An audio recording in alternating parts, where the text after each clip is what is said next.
Hello, I'm Brigadier General Deidre Tahan. Welcome to episode 6 of BAMC Med Talk. April is Occupational Therapy Month, so today's episode will focus on our incredible work of our occupational therapists and occupational therapy assistants at the Center for the Intrepid, our state-of-the-art rehabilitation facility. Let's go take a closer look.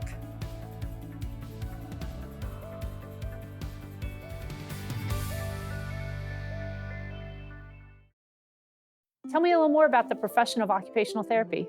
Sure, ma'am. Occupational therapy is a holistic, focused rehab profession that is focused on optimizing an individual's readiness to participate in everyday activity. So in the Army, that can be stress reduction, deep breathing during marksmanship training, consultation with leadership for teamwork building.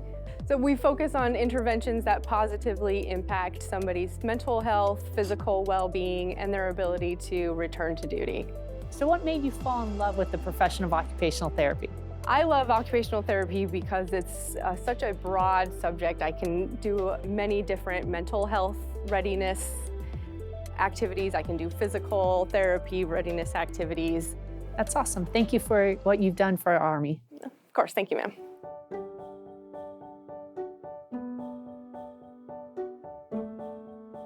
This sure looks like Apartment. How do you use this to accelerate rehabilitation?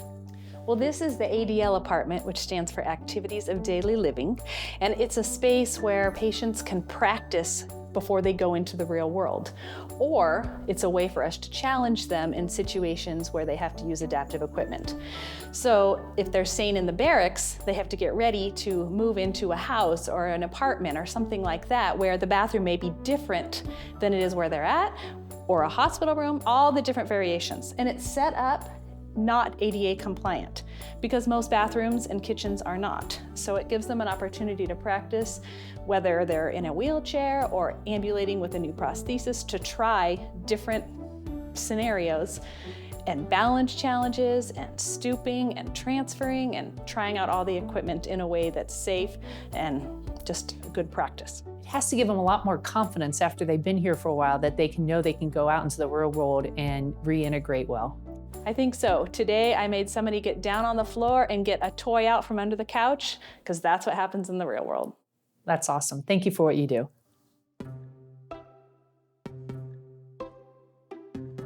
Tell me a little bit about the benefit of biofeedback training. So we utilize biofeedback training for multiple diagnoses with our patients. Oftentimes we're working with amputees or we're working with patients with catastrophic limb salvage diagnoses.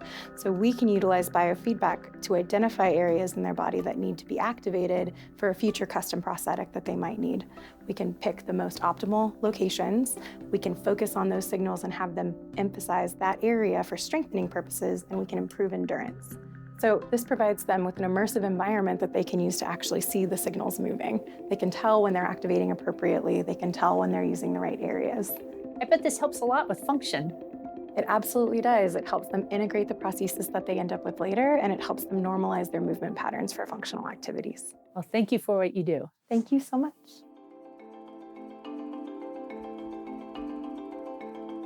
Tell me a little bit about this wall of lights. So the Dynavision was designed to assess and train visual, motor, and cognitive functioning.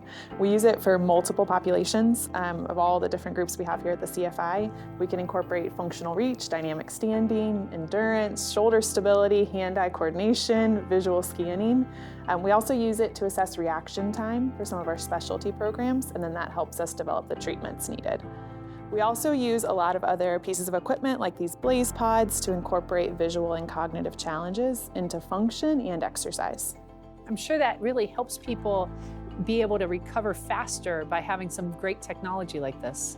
It does, and it's fun because it does add in a little bit of a challenge as well, and people get a little bit competitive up here. That's a lot of fun. It is.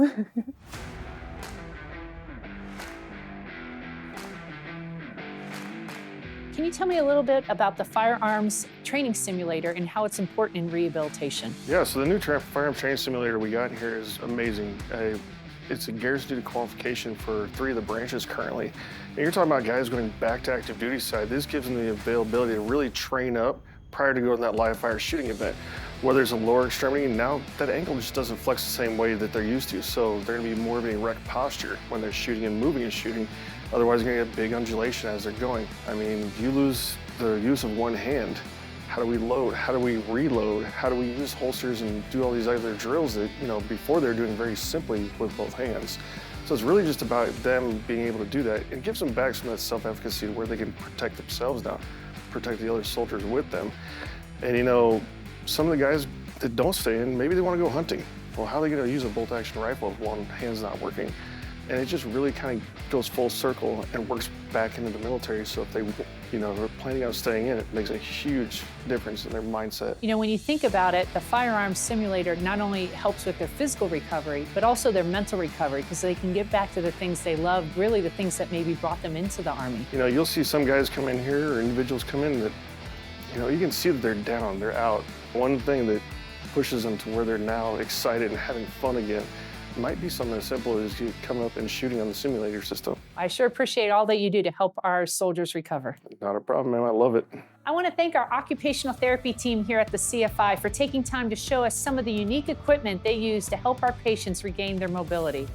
I also want to recognize all of our occupational therapists and occupational therapy assistants throughout Brooke Army Medical Center and the military health system.